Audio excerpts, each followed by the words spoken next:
사회 정의에 대해서 얘기를 한 거예요. 일단 칸트적인 원칙을 내세웠어요. 그러니까 절대적인 윤리 원칙이 있어요.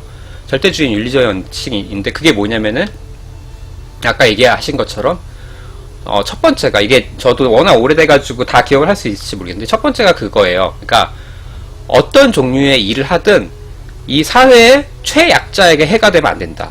최약자, 그래서 제일 가난한 사람, 예를 들어서 어떤 돈에 대한 정책을 펴요, 우리가. 근데 돈에 대한 정책을 펴는데 뭐 좀 돈 많은 사람들이 이득을 보는 거, 뭐 이런 건 상관없어. 그런 건 상관없고, 그 사람들이 뭐 잘나서 이득을 볼 수는 있어. 근데 제일 가난한 사람을 더 가난하게 만들어서는 안 돼. 이게 롤즈가 주장한 원칙이거든요. 그리고 두 번째 원칙은 이런 거예요. 우리가 어떤 재능을 갖고 태어날지 모르잖아요. 랜덤이라고 생각해요. 우리가 뭐 게임하는데 맨 처음에 캐릭터를 생성하는데 랜덤하게 태어나요. 두두두두 해서 내가 뭐 마법사가 될지 전사가 될지 뭐 지성이 높게 나올지 아니면 힘이 높게 나올지 모르는 상태에서, 근데 그 상태에서도 합의할 수 있는 어떤 원칙이어야 된다는 거예요. 이게 베일의 법칙이었을 거예요. 어떤 이렇게 베일을 이렇게 쓰는 거 있잖아요. 그러니까 우리가 이 세상에 나갈 때 내가 어떤 사람으로 태어날지 아무도 모르는, 뭐 잘생긴 사람일 수도 있고 아니면 똑똑한 사람일 수도 있고 아니면 어떤 뭐 돈 많은 집에서 우연하게 태어날 수도 있고 그런 사람인데, 그걸 다 모르고도 모두가 합의할 수 있는 원칙이어야 한다. 이런 식으로 절대적인 원칙을 놔요. 이 칸트주의적인 어떤 입장이죠. 근데 그 외의 모든 것들은 다 시장에 맡겨둬요. 시장에 맡겨두고 어떻게 보면 최소한의 절대 원칙만 남기고 나머지는 이제 공리주의를 받아들이는 거죠. 그게 롤즈의 정의론이에요. 쉽게 얘기하면은. 그 정의론이 굉장히 설득력이 사실 있잖아요. 아예 아까 얘기했던 로버트 노직처럼 다 막나하게 내버려두면 안 될 것 같고, 또 반대로 그러면은 어렵겠죠. 정말 또 새로운 문제가 생기는 거겠죠. 근데 이거는 정체성에 대한 얘기, 아마 뭐 잘못 누르셨나 보다. 뭐 이따 들어오시면 얘기를 할 텐데 그러면 잠깐 그러니까 지금 이런 질문을 던지셨어요. 들어오셨네요. 예. 만약 유전자를 조작해 재능마저 선택할 수 있다면 정의는 어떻게 될까요? 그렇게 되면은 어떤 문제가 또 생기냐면요.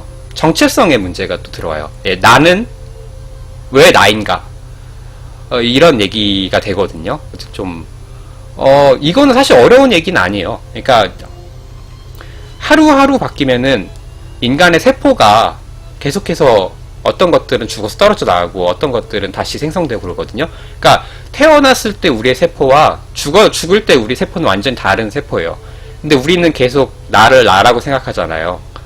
그렇게 생각하는 아이덴티티가 유지되는 부분이 있는데, 그렇게 존재하는 나라는 어떤 아이덴티티가 어떤 행동을 하느냐, 이런 문제를 갖고 지금 이제 정의론을 얘기하는 거잖아요. 근데 이거는 갑자기 또 생각나는 건데, 아리스토텔레스가 예전에 들었던 얘기 중에 되게 유명한 게 있어요. 어떤 지금 방금 전에 했던 얘기랑 똑같아요. 어떤 배가 출항을 해요. 예를 들어서 스라소다호가 출항을 했어요. 그래서 먼 바다로 오는데 나무니까 계속 썩고 부서지고 그럴 거 아니에요. 그러면은 이렇게 섬에 정박하든지 대륙에 정박해서 계속 그 나무를 바꿔요. 나무를 바꿔서 돌아올 때 배는 이름은 스라소다호 똑같은데 과연 출항할 때 그 배인가? 이런 질문을 던지거든요. 그러니까 이건 예전 그리스 시대부터 던졌던 그런 질문이에요. 그리스 로마 시대부터 던졌던 질문인데, 그런 정체성의 문제를 왜 얘기하냐면은 지금 얘기하시는 것처럼 유전자를 바꾼다라고 하면은 그때의 존재는 과연 유전자를 조작하지 않은 존재와 같은 존재인지, 이런 종류의 이제 아주 근본적인 물음이 생기는 거죠. 그러니까 예를 들어서 우리가 베일 뒤에 가려져 있어요. 롤즈식으로 얘기하면 베일 뒤에 가려져 있어. 어떻게 태어날지 몰라. 근데 내가 어떤 아이덴티티를 갖고 딱 태어나. 근데 알고 보니까 유전자가 조작돼 있어. 그러면 그게 정말 베일 전의 나일까? 아마 롤즈는 거기까지 생각하지 못했을 거예요. 롤즈의 시대에는 사실 그런 게 또 조작되지 않으니까. 아예 조작되지 않는 게 아니라 기술이 발전하지 않았으니까. 그래서 되게 어려운 문제가 되는 거죠. 그 유전자를 조작해서 재능마저 선택할 수 있다면은 가장 쉽게 우리가 생각할 수 있는 거는 아무래도 돈 많은 사람들이 그 돈을 가지고 자기 자손들의 유전자를 조작하지 않겠어요? 그러면 아까 얘기했던 정체성의 문제가 또 나오는 거예요. 그러면은 내 자식이 정말 내 자식인가? 유전자를 조작하는데 내 자식인가? 뭐 이런 문제도 생기지 않겠어요? 뭐 저는 그럴 것 같은데. 원래 나랑 어떤 여자가 결혼을 해가지고 낳으면 이런 자식이 나와야 되는 게 맞고, 그럼 그래서 내 자식인 건데 유전자를 조작해서 나온 자식이면 이게 내 자식인가라는 생각도 들 것 같아요. 저는 그런 생각이 들어가지고 어려운 얘기죠. 지금 얘기하시는 게 이제 생명의료윤리라든지 아니면 이제 생명윤리에 관련된 문제인데, 그 부분은 아무튼 또 나름대로의 어려운 문제들을 많이 갖고 있습니다. 정체성과 관련해서. 그렇고 아까 이제 롤즈의 정의론에 대해서 말씀하고 있었잖아요. 이거를 왼쪽에서 비판한 게 그 유명한 마이클 샌들이에요. 정의란 무엇인가라는. 그래서 정의란 무엇인가라는 책 자체도 사실 가만히 들여다보면은 롤즈를 어떻게 넘어설 것인가에 대한 고민이에요. 그러니까 롤즈랑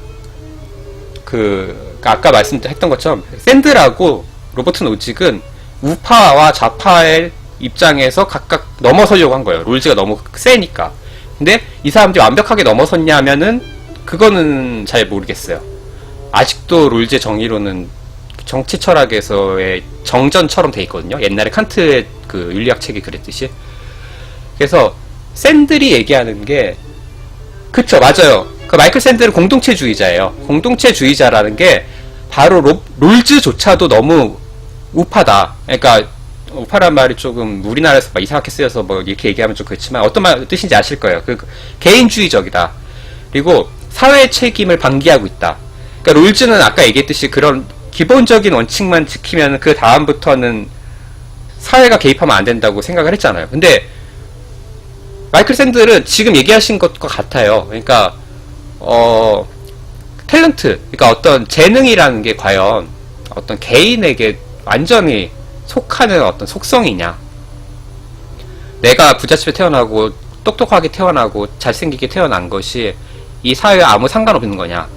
근데 이것도 일리가 있는 게 이런 거예요. 예를 들어서 제가 한국에서 태어났으니까 지금 예를 들어서 한국에서 이 정도의 생활 수준을 갖고 뭐 이런 혜택을 누리고 이렇게 살고 있겠죠. 근데 제가 똑같은 사람인데, 정말 유전자가 다 똑같아요. 유전자 똑같은 사람인데 지금 아프리카의 굉장히 어려운 나라에서 태어났다고 생각해 보세요. 그러면 저는 그 시대, 그 사회에서 아무리 노력을 했어도 지금 정도의 생활을 할 수 없을 거예요. 그쵸? 그리고 제가 반대로 정말 선진국, 뭔가 잘 돼 있는 나라에서 태어났다. 그러면 똑같은 유전자를 갖고 훨씬 잘 살 수도 있어요. 그러니까 이 사회라는 게 개인과 완전히 분리되지 않았다는 게 공동체주의자들의 얘기예요. 그러니까 이거는 그냥 오른쪽으로 가면 갈수록 개인을 중요시하면 할수록 right를 중시하고요, 권리를 중시하고요. 왼쪽으로 가면 갈수록 커뮤니티를 중시하거든요. 공동체를 중시하거든요.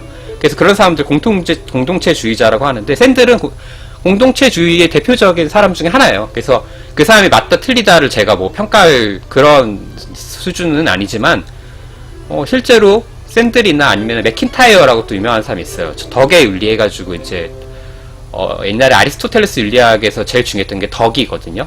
그 덕이 아랫배였던 것 같다. 그 덕을 갖고 한 사람들, 그 사람도 되게 공동체주의자예요. 그리고 당연히 그보다 더 왼쪽에 있는 사람들도 있죠.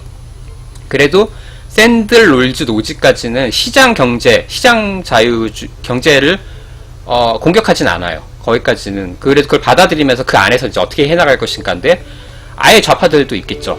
사회 막시즘이라든지 그런 것들의 이제 후계들이라든지 뭐 나중에 알티세르라든지 뭐 프랑스 쪽은 워낙 그게 깊이가 깊으니까 그런 사람들은 이제 아예 이제 저 세 사람 다 이제 우파고 시장주의자다 그래가지고 배척하겠지만, 이 안에서 최소한 미국에서만큼은 되게 중요한 어떤 정치 철학적인 갈래가 되는 게 이 세 사람입니다. 그래서 샌들을 비판적으로 읽어보시면 되게 재밌어요. 그러니까 처음에 샌들 책을 저도 읽어봤는데, 정의란 무엇인가 읽어봤는데, 아니면 샌들의 다른 책들도 읽어봤는데, 일단 정의란 무엇인가는 굉장히 대중서라서 초반에는 그런 윤리학적인 딜레마에 대해서 굉장히 얘기를 많이 해요. 그 부분은 그냥 윤리학의 기본이에요. 사실은 샌들의 뭐 의견이 들어간 것도 아니고 계속 질문을 던지잖아요. 그 강의 동영상 같은 걸 봐도 학생들한테 굉장히 답하기 어려운 질문들, 예를 들어서 미국에서는 지금도 아주 큰 화두가 낙태잖아요. 낙태를 어디까지 허용할 것인가. 이거에 대해서 되게 어려워요, 사실. 낙태라는 거에 대해서. 그래서 생명을 중시할 것인가, 여성의 선택권을 중시할 것인가, 뭐 이런 문제인데, 그 낙태란 문제, 아니면 안락사 문제도 그렇고요. 뭐, 우리 사회는 윤리적으로 굉장히 이게 그렇고 그르다 하기 어려운 딜레마들이 굉장히 많잖아요. 그래서 그런 딜레마들을 일깨워주는 게 샌들 수업 방식이에요. 1번. 그 학생들은 되게 처음에. 혼란스러워하고 막, 되게 유명한 기차 예도 있잖아요. 이거는 뭐 제가 길게 읽지 않을게요. 뭐 기차를 그대로 갔을 때 한 명이 죽고, 예를 들어서 10명이 있을 때 10명은 그냥 살아남고, 이거 공리주의에 대한 가장 근본적인 비판이거든요. 이 얘기도. 샌들이 지어내는 게 아니고 원래 있었어요. 공리주의라는 게 그렇게 돼도 되냐. 아까 얘기했던 SF 소설 같은 경우를 얘기하는 건데, 그래서 그런 딜레마의 학생들을 빠뜨리게 해가지고 고민에 빠지게 한 다음에 그 위 바탕에서 자신의 이론을 하나하나 펼쳐나가는 게 정의란 무엇인가라는 책의 어떤 구성이에요. 구성이라서 처음에 윤리적인 딜레마에 대한 얘기는 그냥 있는 그대로 받아들이시면 아마 충분히 도움이 될 거고요. 후반부로 가면 약간 비판적으로 생각할 수도 있어요. 후반부로 가면은 예를 들어서 아까 얘기했던 노직 같은 생각을 갖고 예를 있다? 그러면 샌들 얘기가 어떤 부분이 말이 안 되는데 이런 부분이 생기기 시작해요. 아니면 롤즈, 예를 들어서 내가 그냥 롤즈주의자다? 그래도 샌들이 조금 너무 나가는데? 너무 공동체를 중시하는데? 이런 식으로 이제 생각이 되는 부분이 있거든요. 그래서 그 의문이 풀리지 않으면은 저 개인적으로는 롤즈의 정의론과 로버트 노직의 아까 얘기했던 아나키스트 스테이트 앤 유토피아와 샌들의 정의에 대한 자기의 되게 대표작들이 있어요.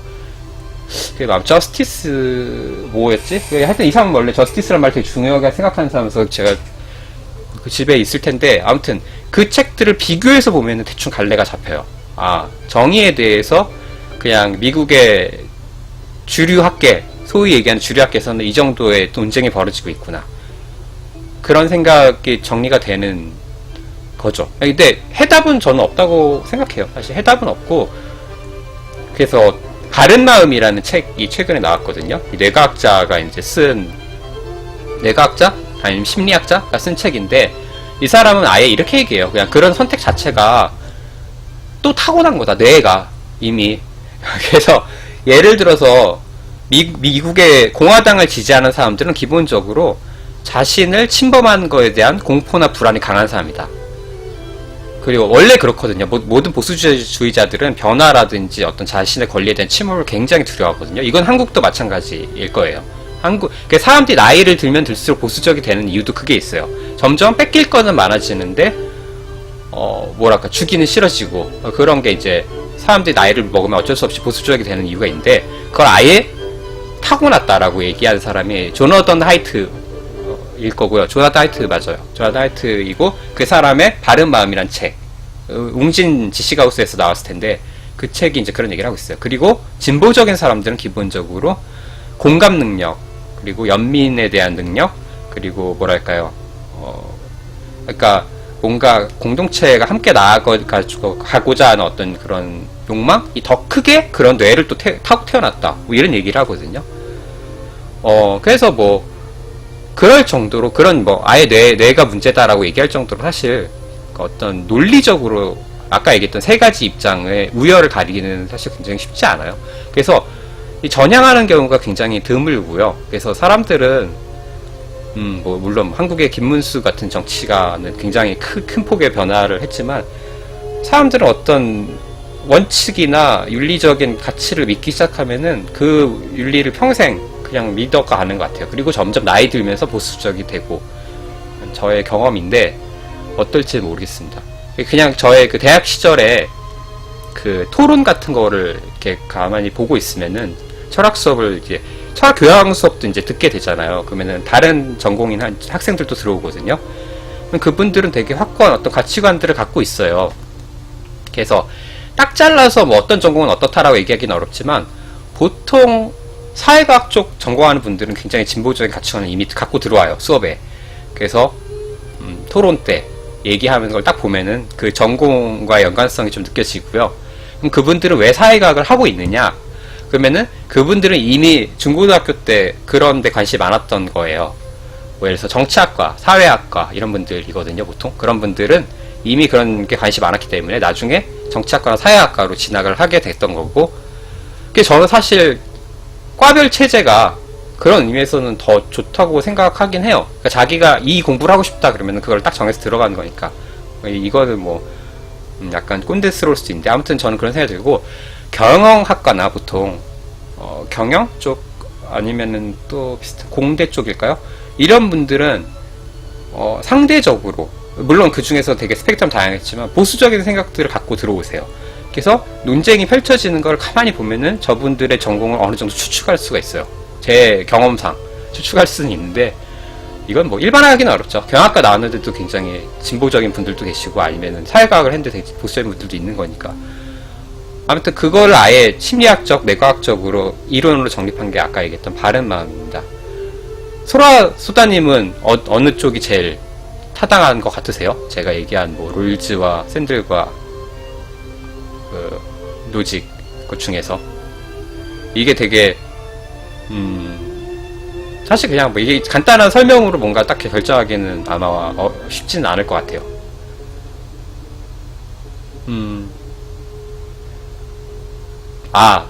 그러면은 그냥 수다수다님은 굉장히 뭔가 중도적인 자유주의자 정도의 어떤 위치이신 것 같네요. 예, 그 정도의 위치고, 사실 그 정도가 우리의 상식에, 소위 얘기하는 상식에 제일 부합하기는 해요. 사실 롤즈가 아직도 되게 정치 철학의 주류로 남아있는 거는 사람들의 상식에 제일 뭐랄까요, 잘 들어맞는다? 통계적으로 그렇기 때문에 롤즈 정도가 가장 그렇긴 하거든요. 근데 얘기가 나왔으니까 조금 더 들어가면은, 아까 노직 같은 얘기 있잖아요. 그 리버테리언, 그리고 그러니까 자유지상주의자고, 그 리버테리언이즘이 이제 자유지상주의자라고 자유지상주의라고 이제 번역하는데, 그러니까 사상과 이제 인물에 대한 얘기인데, 그쪽의 생각을 일반적인 미국 사람들은 사실 굉장히 많이 갖고 있어요. 그래서 그쪽 사람들이 갖고 있는 어떤 원칙들이나 경전이 있어요. 아인랜드라고 유명한 소설가가 있거든요.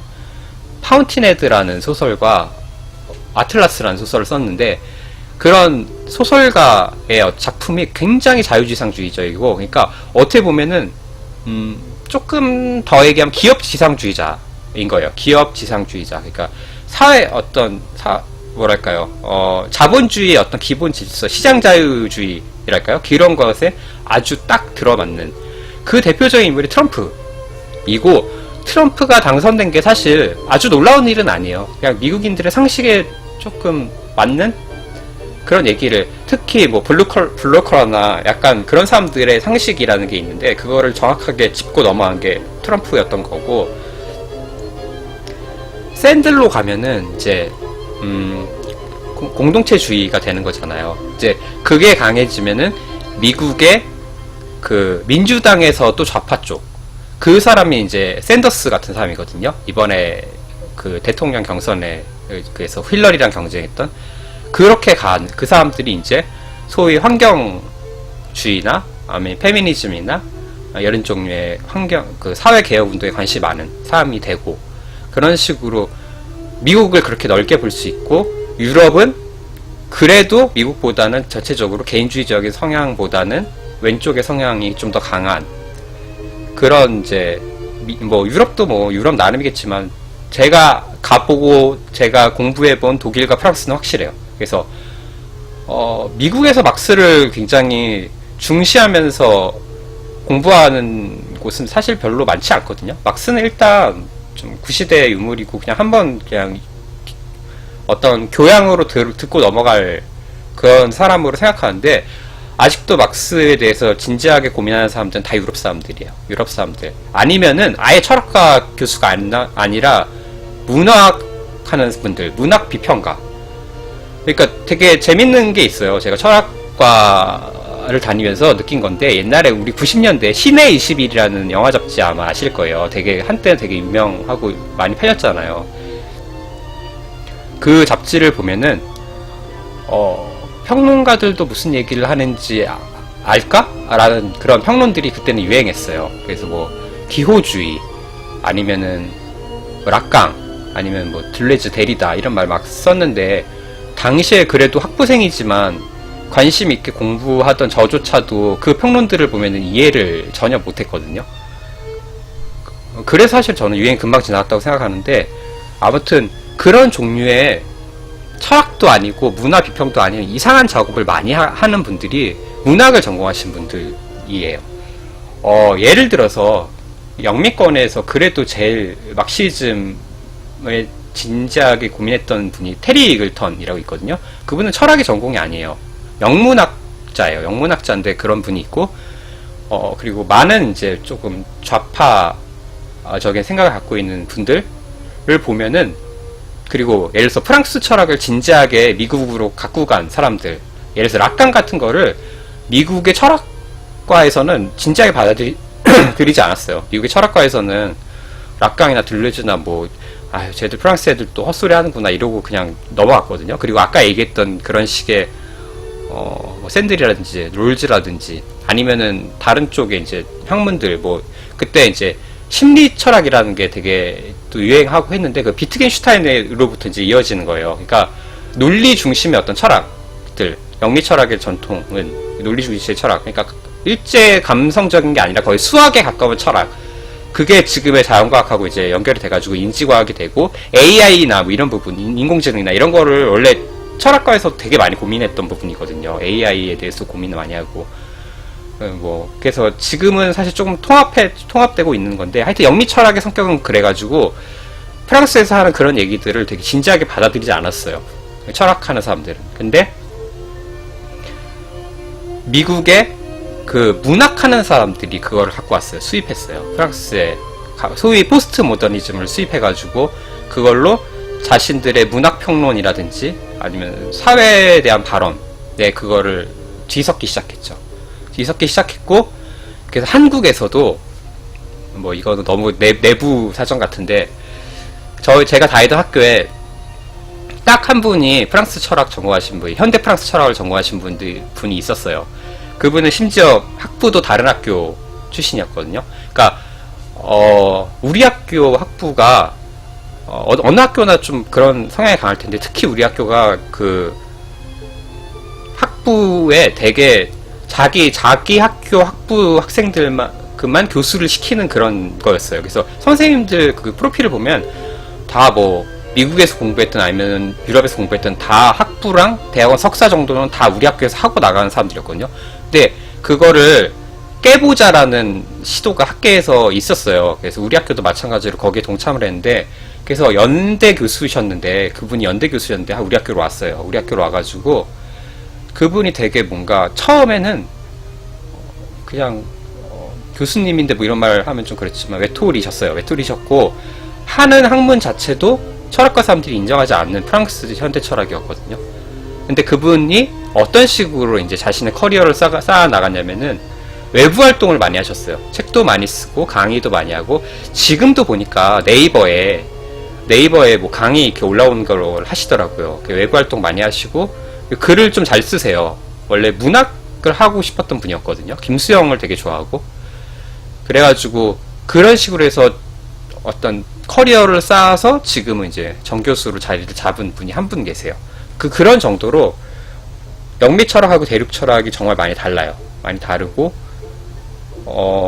서로 인정 안 하고, 대륙 철학 하는 사람들이 영미 철학 하는 사람 잘 인정 안 하고, 영미 철학이 대륙 철학 인정 안 하고, 그런 추세였는데, 제가 학교 다닐 때만 해도, 지금 제가 학교를 졸업한 지 좀 돼가지고, 우리 과 홈페이지를 들어가서 선생님들의 면면을 보니까, 이제는 우리 과도 유럽에서 공부하는 분들이 거의 없더라고요. 없고, 다 소위 하버드나 예일이나 이런 아이비리그 출신들.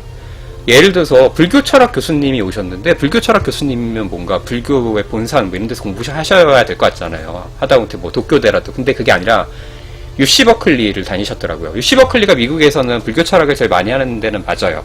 맞는데 이상하다. 동양 철학 교수님인데 왜 UC 버클리에서 공부를 하셨지? 뭐 이런 생각이 들고, 그런 분들이 되게 많아졌어요. 요즘에는. 예전에는 그 유럽의 철학을 뭐 유럽이 예를 들어서 철학하면 칸트고 헤겔이고 막스고 데카르트고 그러니까 유럽에서 공부해야 본토에서 공부한 거라는 의식이 강했는데 아무튼 그렇습니다. 뭐 너무 이런 얘기를 오래 했네요.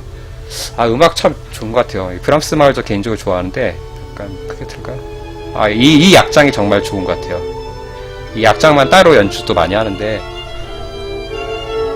음악도 좋아하시나요? 혹시? 역사를 좋아하시니까 음악도 좋아하실 수 있을 것 같은데 서양 음악이 사실 서양 역사랑 같이 맞물려서 가잖아요. 더 잘 아실 수도 있겠지만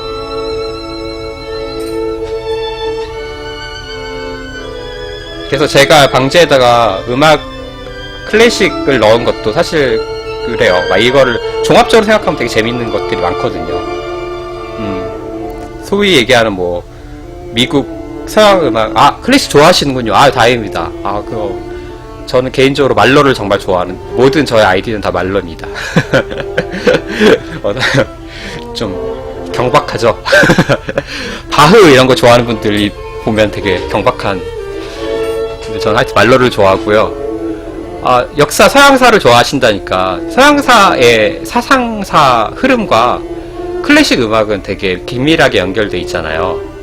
그래서 미국이 아니죠. 서양의 음악이 이제 소위 고전주의, 낭만주의, 후기 낭만주의, 그리고 소위 현대 음악으로 올 때까지 다 사상적인 그 베이스가 있잖아요. 이거는 뭐 다 아실 테니까 뭐 제가 설명은 하지 않겠습니다만 저는 그냥 제가 좋아하는 말러에 대해서만 얘기를 해볼게요. 말러가 그 딱 벨 에포크라는 시대 사람이잖아요. 벨 에포크는 아시겠지만 제1차 세계대전 직전에 그 서양 문명의 어떤 최고조에 이르렀을 때, 뭐 미술가로서는 클림트나 에곤 실레 같은 사람이 있었고, 프로이드가 이제 당시에 활동하던 사람이고, 음악가는 말러가 있었고, 그 사람들이 또 신기하게 다 비슷한 동네에서 활동을 했죠. 그때 오스트리아 빈에서.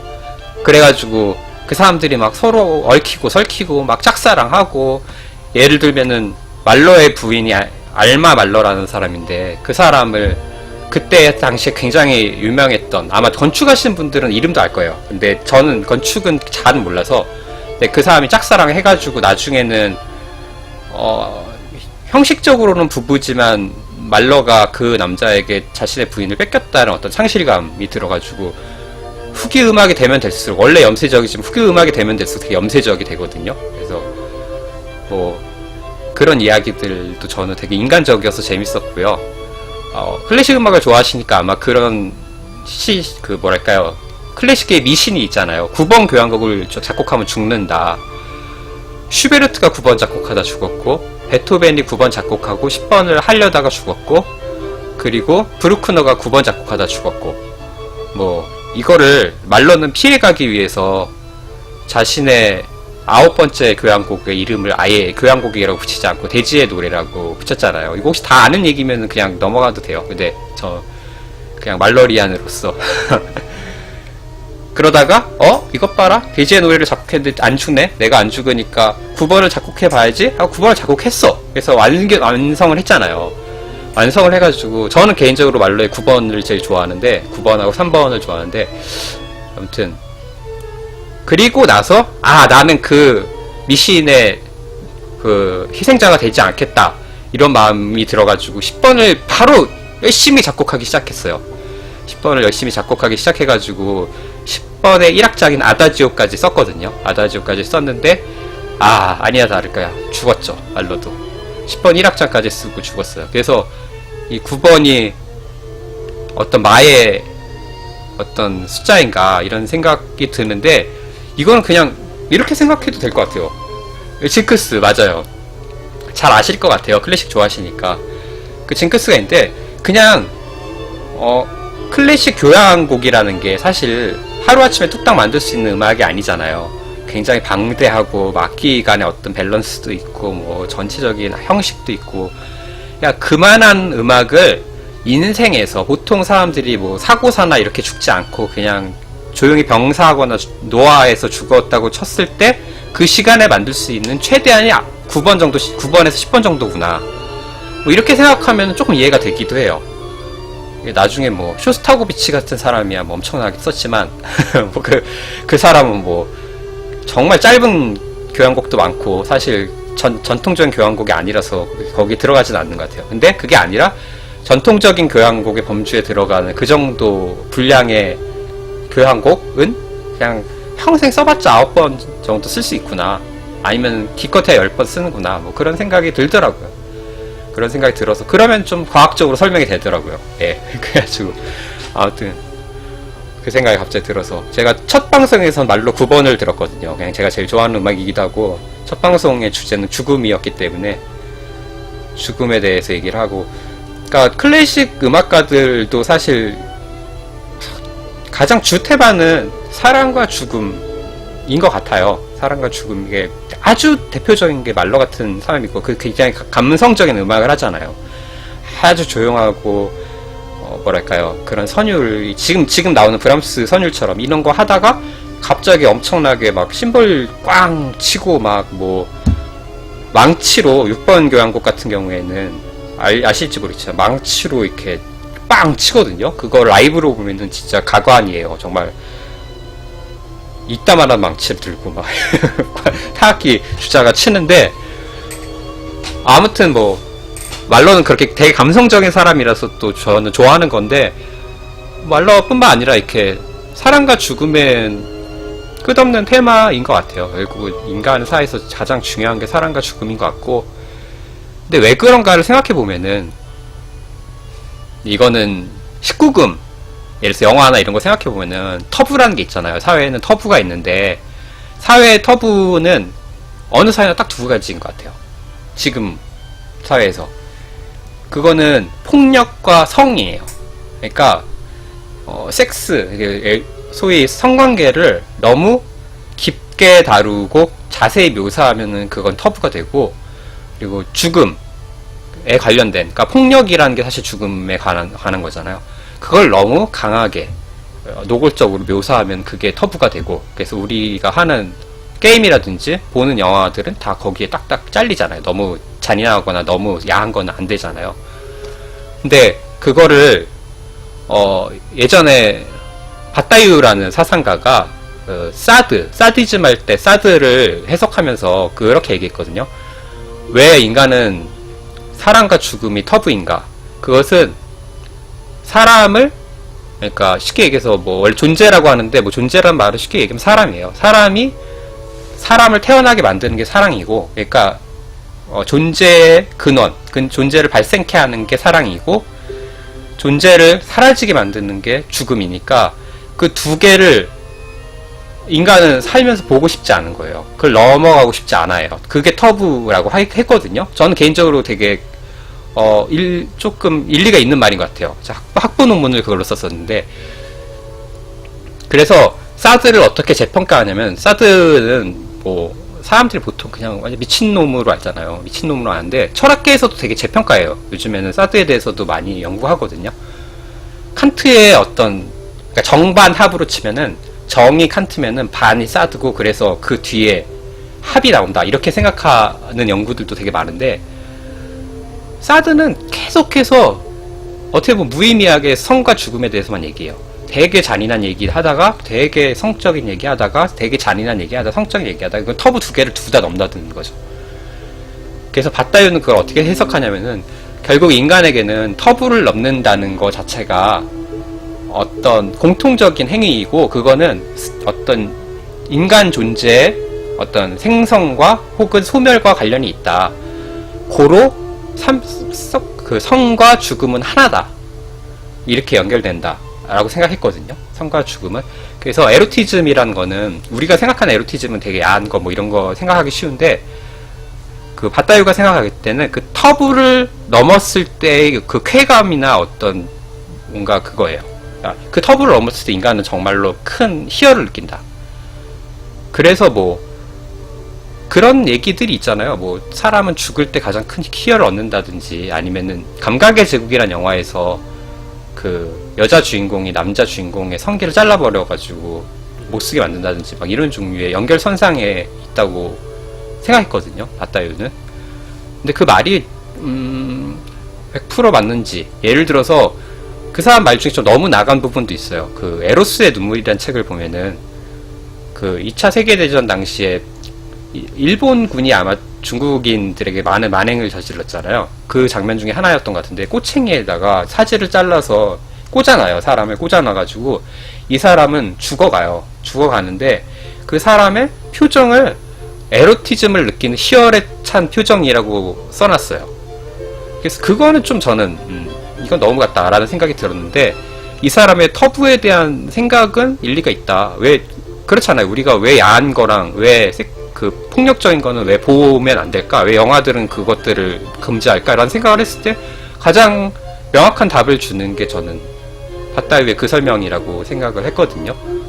그거는 뭐 에로티즘까지, 이게 뭐 말러 얘기하다가 넘어갔나요? 그래서 저는 말러가 그런 부분에서 되게 재밌는 사람인 것 같아요. 그게 이런 거예요. 그러니까 클래식 음악 좋아하신다고 하니까 그 바흐에 의해서 서양 음악의 어떤 근본이, 지금 우리 클래식 음악 하고 있으니까 방제를, 클래식 음악과 서양 문화사, 이 정도로. 그 바흐에 의해서 그 정립이 됐잖아요. 기초적인 어떤 음계나 뭐, 그래서 이제 바흐 좋아하는 분들은 되게 보통 수학 좋아하거나 이것도 제 편견인데, 선입견인데, 원리주의자적이거나 뭐 그런 분들이 바흐 되게 좋아해요. 제 주변에서는. 그런데 그쵸. 고통과 쾌락은 한 끗 차이라는 게 바로 밧다유의 사드 해석이에요. 근데 과연 그럴까요? 그러니까 진짜 고통스러운 사람한테 저런 얘기 하면 맞아 죽지 않을까요? 육체적인 그러니까 육체적인 고통이, 근데 그런 건 있어요. 사람이 목을 매서 자살을 하면은 뇌가 이 죽음을 앞두고 나서 엄청나게 행복을 느끼게 하는 그런 호르몬, 엔도르핀 같은 거를 막 뿜어내거든요. 그래서 목을 매서 죽은 사람들이 엄청난 희열을 느끼다 죽는다는 얘기는 실제로 과학적으로 있어요. 그래서 어떤 수기 같은 걸 보면은 이런 사람이 있었어요. 그 사형장에 서가지고 교수형이 딱 집행이 됐어요. 근데 이 사람은 목뼈가 부러지진 않았나봐요. 목뼈가 부러졌으면 즉사했겠죠? 근데 목이 그냥 쫄린 상태였나봐요. 올린 쪼개서 의식이 점차 흐려지는데 너무나 희열을 느낀 거예요. 희열을 느끼고 있었는데 교수형이 취소가 됐어요. 중간에 갑자기. 그래서 누군가 달려와가지고 자기의 목에 있는 밧줄을 빼줬어요. 빼줘가지고 살았거든. 다시 살아가지고 정신이 돌아왔는데, 이 사람이 이제 뇌에 가지 못했던 피가 한꺼번에 탁 위로 올라왔을 거 아니에요. 그러니까 들었던 생각이, 살려줘서 고맙다가 아니라 내 목에 있는 밧줄 뺀 저 X를 죽여버리고 싶다였어요. 너무나 행복하게 잘 이렇게 진행되고 있었는데 이런 엄청난 고통을 주다니. 그런 얘기도 있고, 사실 목매에 죽은 사람들이 사정을 하고 죽는다라는 얘기도 되게 많잖아요. 사실은 근데 이건 사정뿐만 아니라 몸에 있는 모든 이제 힘이 없어지니까 뭐 혀도 나오고 뭐 이제 안압이 높아지니까 눈도 나오고 그런 거긴 한데, 그것도 어떻게 해석하는 사람들은 그냥 너무나 행복한 가운데 죽기 때문에 목을 매서 죽는 사람들 사정을 하다 이렇게 해석하기도 해요. 그래서 그런 게 이제 아까 얘기했던 에로티즘의 예가 되겠죠. 만약에 그게 맞다면은. 근데 저는 과학적으로 사실 그걸 판단할 만한 그런 지식이나 제가 뭐 그런 교양이 있다고 생각하진 않아서 제가 판단하진 않겠습니다. 아무튼 뭐 고통과 쾌락이 한 끗 차이라, 그 말이 바로 밧다이브가 한 말입니다. 그리고 에로티즘이고요. 또 이거에 또 영향을 되게 많이 받았어요. 그 문학하는 사람들이 특히. 그래서 무라카미 류라는 일본 소설가 초기작을 보면 다 이런 얘기예요. 한없이 투명한 블루라든지 이런 거 보면 그런 얘기거든요. 그래서 뭐 문학평론을 할 때야 뭐 되게 유용한 도구가 될 것 같아요. 그런 식으로 되고, 아까 이제 바흐 얘기를 하다가 말하는데, 아마 바흐는 좋아하실 테니까, 잘 아실 테니까, 그게 정립이 되고, 그 전에 뭐 그레고리오 창가 이런 게 있는데, 이제 뭐 그거는 이제 약간 논외로 하고, 사실 잘 몰라요. 거기까지는. 뭐 잘 아시면 좀 설명을 해주시면. 바흐 이전의 음악사. 뭐 이게 있긴 있잖아요. 이게 있는데, 저도 책으로 배운 클래식이라서 그 이전을 잘 알지는 못해요. 그래서 아무튼 이제 서양 음악의 어떤 기본적인 형식이 만들어졌고, 이게 이제 모차르트라는 천재에 의해서 더 발전이 되고, 뭐 그 전에 뭐 하이든이라든지 뭐 이런 사람들도 있긴 있지만 쫙 되다가 베토벤에 의해서 어떤 클래시컬 폼이라고 할까요? 고전적인 형식 미가 완성되죠. 그래서 소나타 형식이라든지 교향곡도 베토벤은 되게 철저하게 원칙에 입각한 교향곡이잖아요. A 파트 나오고 B 파트 나오고 A 다시 파트 나오고 뭐 이런 식으로, 이게 소나타 형식이라고 치면은 막 그런 식으로 딱딱딱딱 진행이 되고, 거기서 완결되는 느낌이 있는데 거기에 플러스 감성을 집어넣어가지고, 그래서 예전 우리보다 조금 연배가 있으신 어르신들이 생각하는 베토벤이 딱 지금 세대가 생각하는 말러랑 비슷한 것 같아요, 제 생각에는. 그래서 그분들은 베토벤의 교향곡 5번 운명 같은 것만 들어도 굉장히 큰 감성의 호소를 느꼈던 것 같아요. 그래서 땅땅땅땅 땅땅땅땅 이렇게 들어가면 센데? 이렇게 생각했던 건데, 이제 우리는 너무 강한 음악이 익숙하다 보니까 그 정도는 거의 안 세게 느껴지죠. 그래서 뭐 예전에는 진짜 베토벤 교향곡 하면 다 베토벤이었잖아요. 그래서 3번 같은 경우도 땅 이렇게 들어가던가요? 뭐 하여튼 굉장히 임팩트 있게 들어가고, 9번 같은 경우도 1악장이 굉장히 세죠. 뭐 예를 들어서 그런 게 이제 당시에는 좀 혁명적이었던 거긴 한데, 그럼에도 불구하고 하여튼 클래시컬 폼 형식을 잘 만들어 놨다.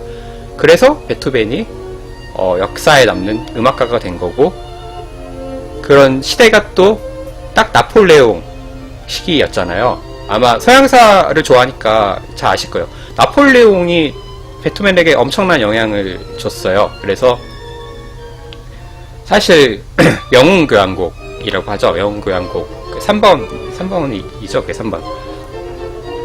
그 교향곡을 원래 베토벤에게 헌정하기 위해 쓴 교향곡이었다. 근데 나중에 나폴레옹이 하는 일들이 마음에 안 들어서 그 말을 바꿨다. 뭐 이런 얘기도 있었고, 그러니까 약간 니체의 초인 같은, 뭐 니체를 깊이 들어가진 않겠습니다만은, 니체에 보면은 위버인시라고 해가지고 인간을 넘어선 어떤 존재에 대한 얘기가 어떤 주 테마잖아요. 그걸 어떻게 해석하냐의 차이인데, 이게 나중에 또 히틀러로 연결되긴 하죠. 또 서양사에서는. 이거는 좀 이따 얘기하면 재밌을 것 같아요. 서양사 좋아하시니까 제가 잘 모르는 부분이 있으면 얘기 좀 해주세요. 아무튼 베토벤은 또 그런 영향이 있었고, 그게 이제 그러다가 이제 좀 더 베토벤으로부터 시작한 어떤 그 낭만적인 성격이 조금 더 분출되기 시작하는 게 낭만주의잖아요. 낭만주의가 되면서 이제 어떤, 뭐 브람스도 어떻게 보면은 그런 사람이 될 거고, 그 낭만적인 어떤 음악들이 되다가 어떤 그 낭만적인 감성의 끝에 후기 낭만주의가 있죠. 후기 낭만주의는 처음에는 예를 들어서 라흐마니노프나 아니면은 뭐 차이콥스키를 후기 낭만주의로 봐야 되는지 낭만주의로 봐야 되는지는 정확히 모르겠지만, 어쨌든 이런 되게 감성적인 음악, 우리가 지금 들어도 막 눈물이 나오는 그런 음악으로 갔다가 사람들이 클래시컬한 폼을 버리기 시작하잖아요. 그때부터 후기 낭만주의가 되면서 버리기 시작해서, 대표적으로 쇤베르크 같은 사람이 처음에는 후기 낭만주의 작곡가로 시작했다가, 그래서 쇤베르크 초기 음악은 사실 굉장히 아름다운 음악들 많아요. 들으면 진짜 아름다운 음악이 있고, 정화된 밤, 이름이 기억나네요. 정화된 밤 같은 음악을 들으면 정말 아름다운 음악인데, 그 음악에 하다가 점점 이 사람이 음악의 근본에 대해서 마치 피카소처럼, 피카소가 이제 미술의 근본에 대해서 회의했듯이 이 쇤베르크도 음악의 근본, 바흐가 만들어 놓고 베토벤이 정립했던 그 음악 형식에 대해서 그게 맞을까? 조성이라는 게, 그리고 음계라는 게 맞을까? 그래서 이제 넘어가는 게 12음 음악. 그러니까 사실 한 옥타브를 정확하게 딱딱딱 나누면 12음이잖아요. 이게 검은 피아노 치다 보면 검은 건반이 그래서 반음씩 울리는 거가 그런 거잖아요. 그거를 다 무시해버리고 전부 12음으로 공평하게 해가지고 음악을 만들면 어떨까? 그래서 이제 이게 베르그가 되고, 이제 베베른이 되고, 그러다가 막 현대 음악으로 오고, 그럼 이제 일반 사람들은 이해를 못하게 되는 거죠. 듣고 나서 뭔가, 그러니까 인간에겐 되게 생물학적으로 듣기 좋은 음이 있는 것 같아요. 협화음들이 그런 거잖아요. 그런 협화음을 너무 깨버렸어. 그러니까 예를 들어서 말러 정도만 해도 후기 낭만주의지만 슌베르크랑 말러를 뭐 거의 동시대의 사람들을 볼 수 있는데, 말러는 그래도 불협화음을 곳곳에 막 집어넣진 않았어요. 어느 결정적인 순간에 한번 팍 넣으면은 사람들이 충격을 받죠. 딱 내가 듣던 음이 아닌데 이러면서 충격을 받는데, 그 다음엔 또 되게 안정적인 음악이 나와. 그러다가 또 불협화음이 한번 딱 터지고, 형식도 뭔가 다른데 그래도 예전에 고전적인 형식에서 크게 벗어나진 않았어. 그게 말러가 딱 거의 마지막이었던 것 같아요. 근데 말러도 이제 후기 음악으로 가면 갈수록 점점 벗어났던 것 같은데, 그게 이제 서양 문화사와 클래식 음악이 되게 연결되어 있는 것 같아요. 근데 방금 전에 이제 니체 얘기를 했으니까, 그리고 그 전쟁사나 이제 역사에 관심 많으시니까 얘가 방제를 바꿀게요. 뭐 어차피 뭐 되게 그래도 들어주셔가지고 제가 다른 분들 안 들어와도 재밌게 얘기를 하고 있네요. 히틀러의 사상적 배경, 이렇게 할까요? 사상적. 자, 아까 니체에 대해서 얘기를 했잖아요. 뭐 소다님도 서양사에 대해서 저보다 잘 아시니까 뭐 좋은 얘기 있으면 많이 해주세요. 그럼 제가 바로바로 지금 책을 읽고 있습니다. 근데 히틀러가 되게 유례없는 재밌는 사람이잖아요. 재밌는 사람이라는 거는 그 사람이 좋다가 아니라 유별난 사람이라고 해야 되나? 그러니까 사실 그때 히틀러가 있던 그 독일은 사실 유사 종교 집단이었다고 저는 생각을 해요. 유사 종교 집단이었는데, 그 배경에는 음악도 있고 그 연극이랄까요? 연극도 있고 그리고 철학도 있어요. 제가 살 때는 그게 다 있고, 그게 나치즘이 된 것 같은데, 정치 사회적인 배경 물론 있고요. 경제적인 배경도 있고요. 그런 배경이 있는데, 경제적으로는 일단 독일이 굉장히 어려운 시대였죠. 지금 이제 트럼프가 대통령이 된 거랑 똑같은데, 1차 세계대전 이후에 이제 보상금이라든지 아니면은 이제 완전히 경제가 몰락해버려가지고 실업자가 급증하고, 그리고 인플레이션 엄청나고 그런 시대였고, 거기에 그러다 보니까 사람들이 이제 영웅을 기다리고 바라는 시대가 됐던 거예요. 그러니까 아까 베토벤이 나폴레옹을 생각했던 거랑 똑같은 것 같아요. 그런 사람을 기대하고 있었는데, 히틀러가 되게 어떤 부분에서는 치밀한, 그러니까 완전히 그냥 사이코라고 그냥 얘기해버리고 넘어가기는 어려운 게, 치밀하고 되게 영민하다고 할까? 영민한 부분이 있어요. 일단은 사상적 배경을 진짜 잘 끌고 와요. 그 니체의 위버멘시, 그러니까 인간을 넘어선 어떤 인간에 대한 그런 사상적 배경을 갖고 와서 그걸 인종주의적인 어떤 배경에다 결합시키죠. 그래서 게르만 민족이 왜 우월한 민족인가, 혹은 히틀러 본인이 왜 우월한 지도자인가를 그런 식으로 합리화를 하고, 당시에 되게 유명한 철학자였던 하이데거는 실제로 나치즘을 지원해요. 하이데거는 뭐 지금도 이름은 좀 들어보셨을 수 있는데, 하이데거가 니체의 영향을 많이 받은 사람이라고 할 수 있거든요. 하이데거 그런 사람인데, 그 사람의 철학은 사실 되게 존재에 대한 고민이에요. 모든 책이 다 존재에 대한 고민인데, 존재라는 거는 그냥 쉽게 얘기하면은 가장 중요한 게 나의 존재인 거예요. 나의 존재. 그러니까 존재자라는 게 있고 존재가 있는데, 존재자는 존재하는 것이고요. 존재하는 것이고, 존재라는 사건은 그 존재자를 가능케 하는 어떤 배경이거든요. 근데 지금 현대사회는 존재 망각의 시대다. 그래서 존재를 사람들은 잊고 있다. 존재자만 알고 있다. 고로 존재를 다시 깨달아야 된다. 근데 이게 히틀러에게 잘 먹혀 들어왔어요. 존재 망각의 시대이기 때문에 결국은 눈앞에 보이는 뭔가 이런 어떤 일면적인 모습들이 아니라 그 뒤에 있는 커다란 어떤 뭐랄까요, 쉽게 생각하면 나치즘이랄까, 이런 것들을 봐야 된다. 그게 바로 진정한 존재의 근원이다. 그러니까 이런 거예요. 그러니까 개개인으로서 결코 완벽할 수 없다. 개개인으로서 완벽할 수 없는데, 개인이 완벽한 게 존재하려면은 어떤 나치즘적인 공동체 안에 일원으로서, 그렇게 존재해야지 진정한 존재자가 되고 그 존재가 된다. 그 존재 망각을 안 하는 거죠. 이제 존재를 다시 깨닫는 거죠. 그게 바로 우리가 추구하는 사상이다. 이렇게 끌고 왔고, 하이데거는 나중에 이제 하이데거 좋아하는 사람들이 많이 이제 막 지우긴 했는데, 실제로 나치즘 시대에 대학교 총장도 하면서 적극적으로 히틀러를 도왔어요. 히틀러를 도왔고, 그런 사상적 배경이 있고, 음악도 여기에 큰 영향을 미치죠. 바그너, 우리가 알고 있는 바그너를 히틀러는 엄청 좋아했고, 베토벤도 좋아했어요. 베토벤도 아까 얘기했던 그런 맥락이기 때문에 좋아했는데, 그래서 나치가 당시에 했던 행사들이 되게 많아요. 행사들이 되게 많은데 항상 그 포맷이 그런 거예요. 웅장한 바그너 음악이 쫙 깔리면서, 또 바그너 음악의 기원에는 게르만 신화들이 있거든요. 우리가 소위 얘기하는 북유럽 신화라든지 게르만 신화 이런 게 있는데, 그거는 이제 그리스 로마 신화와는 좀 결이 다른 게, 그리스 로마 신화보다 훨씬 더 호전적이고 전투적인 신화라고 해야 되나? 뭐 오딘, 뭐 이런 신들, 그러니까 그리스의 신들에게는 어떤 인간미가 있었는데,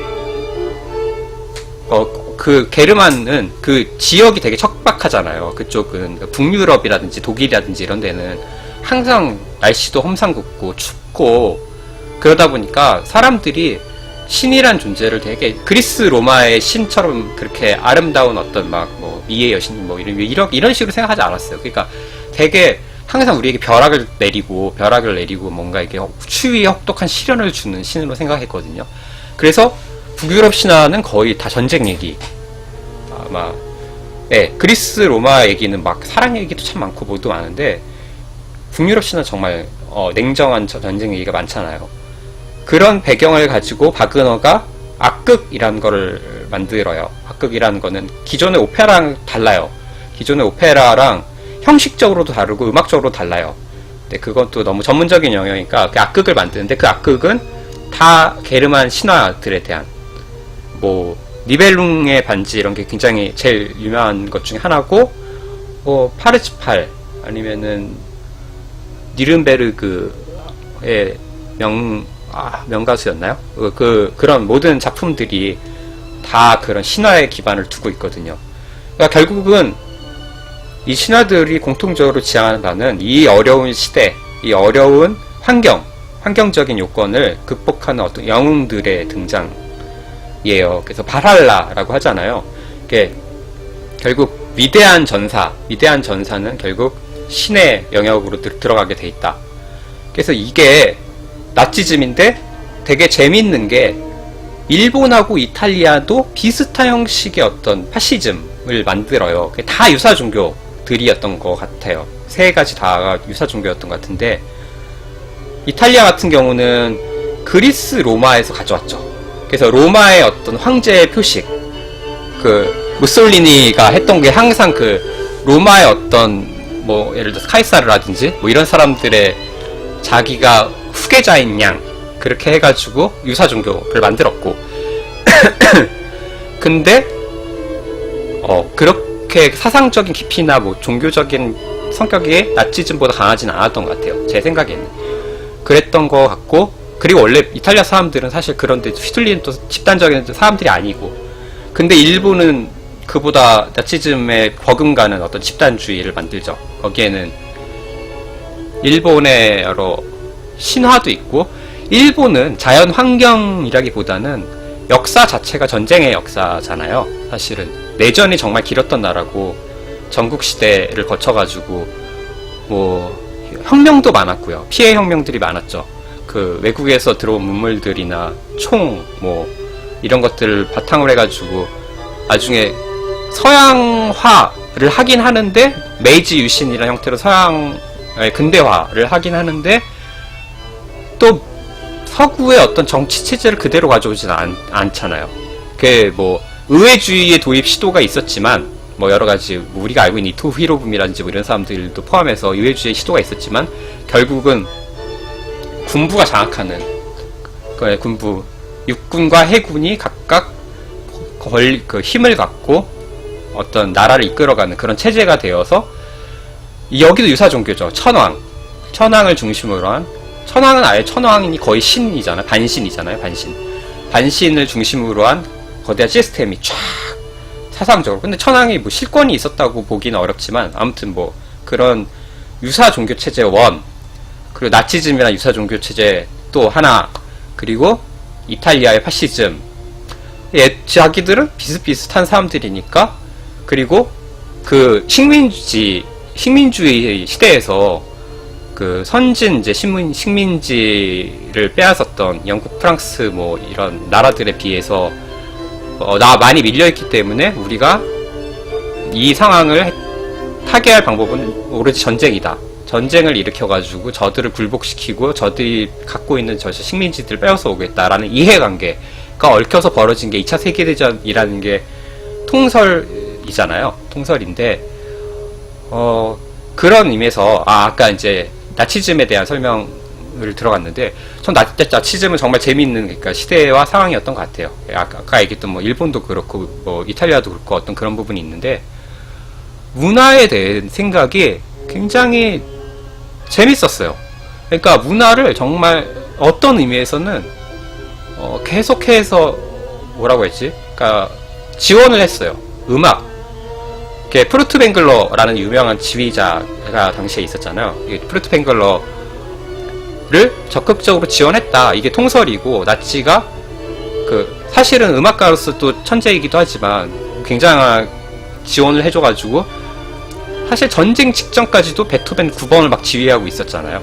저 베토벤 9번 그래서 되게 유명한 43년, 그러니까 44년 녹음이 남아있는데 프루트뱅글러의 전쟁 직전에 베토벤 9번 녹음, 이게 뭐 베토벤 9번 역사에서 뭐 길이 남는 명반 중에 하나라고 하는데, 근데 그런 음반들을 막 제작하고 사람들은 아까 말씀드렸듯이 바그너의 악극을 즐겨보고 당시에 오케스트라의 수준도 굉장히 높았고, 그러니까 이 모든 거를 뭐 기획한 거에는 배후에는 소위 이제